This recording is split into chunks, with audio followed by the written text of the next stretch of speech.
লোটে মাছ রান্না করব রসুন ছাড়া। দেখে নিন কী কী লাগছে। লোটে মাছ লাগছে এখানটায় 700 গ্রাম লোটে মাছ আমি নিয়েছি। এখানে আদা, এখানে রয়েছে ধনেপাতা কুচানো, আর লাগছে গোলমরিচের গুঁড়ো, হলুদ গুঁড়ো, লঙ্কা গুঁড়ো, জিরে গুঁড়ো, ধনে গুঁড়ো। প্রথমে কড়াইতে দিয়ে দেবো তেল।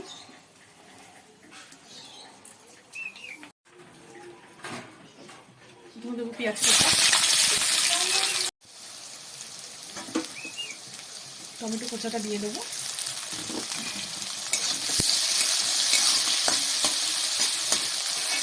ওর মধ্যেই মাছটা তুলে দেবো, লোটে মাছটা।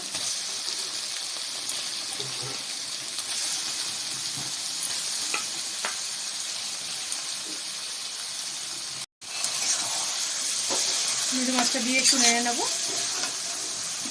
ওর মধ্যে দিয়ে দেবো আদা গ্রেট করে রেখেছিলাম, গ্রেট করে রাখা আদা,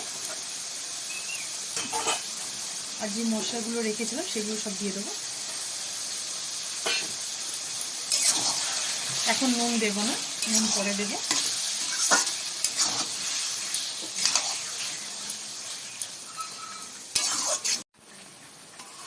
ঢাকা দেবো না আমি, এগুলো একটু হতে থাক,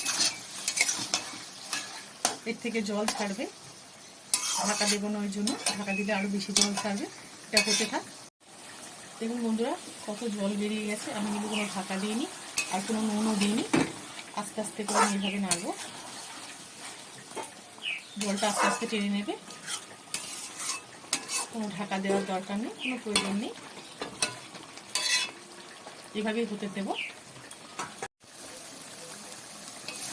বন্ধুরা দেখো কত জল বেরিয়েছে। এটা আমি আস্তে আস্তে পুরো শুকনো করে নেবো, ঝরঝরে করে নেবো। বারবার একটুখানি নেড়ে নিতে হবে যাতে তলায় না লেগে যায়। গ্যাসটা এই সময় হাই ফ্লেমে রাখবে।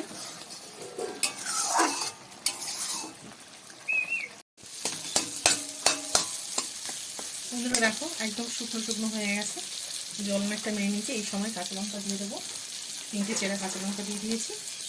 আর আমি নুন একদমই দিইনি, এই সময় একটু নুনটা দেবো, একদম শেষে নুনটা দেবো।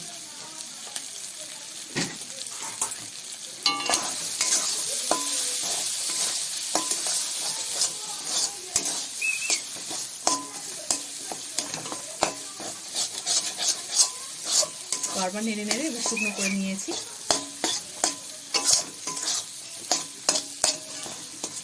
দেখো একদম শুকনো শুকনো হয়ে গেছে, জল শুকিয়ে গেছে।